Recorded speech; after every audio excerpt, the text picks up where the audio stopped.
So Colin, we're here at the Adapt CIO Edge. We've been talking a lot today about this concept of the 12 competencies that business leaders need to really succeed on some of the strategic priorities within our organisation and beyond that.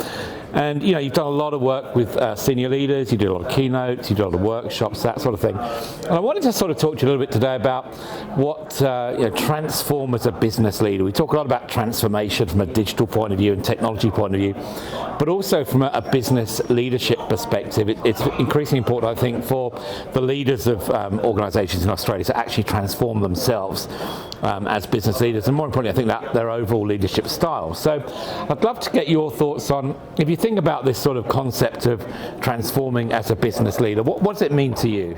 Well, the first thing that I want to pick up on, Matt, is the fact that leadership doesn't come with the job.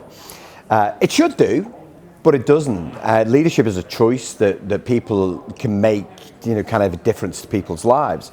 And so a first part of the transformation process is recognizing that you have management responsibilities, but really to motivate and inspire a group of people.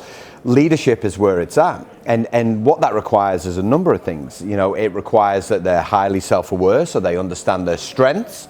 There are opportunities for improvement, because as I would often say, if you think you're the smartest person in the room, you're in the wrong room. So what are those things that you don't know? How well do you understand your own style, your own personality? How much time are you putting on relationship building? And one of the things that's dear to my heart is, how much opportunity are you providing for the team to define the culture that they need so that you can be collectively successful? All of those things require transformation in one shape or form. And it's really down to the manager or the leader to say, well, I've got the guts for this. It's not something that they can generally do in the office. It's something that they have to work really hard at, because what we're fundamentally talking about, of course, is behaviour change. Yeah, exactly. And really, I think when you think about that behaviour change concept, that can be one of the most difficult things anyone can do, to really change themselves in terms of how they're sort of built, what's built into them. So when you think about that, you picked on a couple of things, but how do we actually do it? Yeah, well, I had a lot of help from Jack Daniels. How do we do it? Well, feedback is important, Matt. And one thing that me and my team used to do, we used to ask ourselves, what's one thing that we can think about? What's one thing to think about? So gaining the feedback is important, and picking those areas within the way that you operate and say, these are the most unproductive way. I hear a lot of people talking about technology and the fact that we're not leveraging it for good. I see so many people who are distracted, Matt, and it's like, well, what are you doing to change the routines that you have? The cues generally will never change. Someone will always send you an email, a text message, a Slack message, whatever it is. But you don't have to go and pick it up. You have to develop a new routine such that you get the reward, and that's Charles Duhigg's model around behavior change. And the reward is you've got more productive time to do things. So really recognizing those areas within the way that you do things that require change, and then picking one at a time. I always say, if you've got 10 things on your list, you'll do one. Whereas if you've got 3 things on your list, there's a good chance you can do 3. Pick one, fix it, pick another, fix it. And not let things get in the way. Mm-hmm. Okay, so take more of a step-based approach to transformation rather than think I'm just going to make this big bang whole load of changes. Oh yeah, and this is the thing with I'm one of those people that's against New Year's resolutions. If people are like, right, come January the 1st, I'm going to the gym and creating a new diet, boom, done. It's like, it doesn't work like that, because transformation by nature is evolutionary.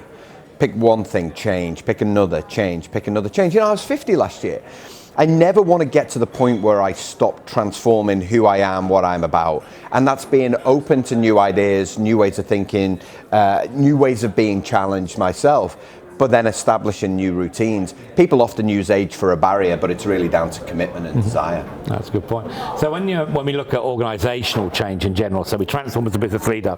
So for leaders to actually transform, how important is that if they fundamentally want their organisation and their people to come along with them and change with them? Because you talked about collaboration, whether it's Slack, Teams, whatever, and we throw things down at people, but we need to sort of give them the reasons, if you like, I think is what you're saying, to actually drive that change, and it starts with us. It does, and so what leaders have to do is role model what they expect of other people. There's this real dichotomy where leaders don't own the culture, yet they have the power to destroy it. You know, and I myself have worked for organisation cultures where the leaders act and behave in a way that's unethical or undermines what we're trying to achieve.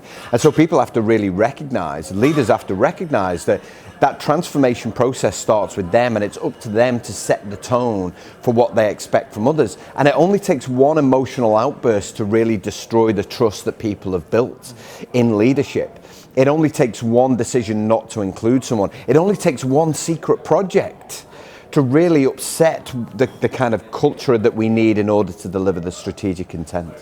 I like that. So leaders don't own the culture, but they have the power to destroy it. Absolutely. Fantastic, Colin. Thank you very much. Thanks, Matt.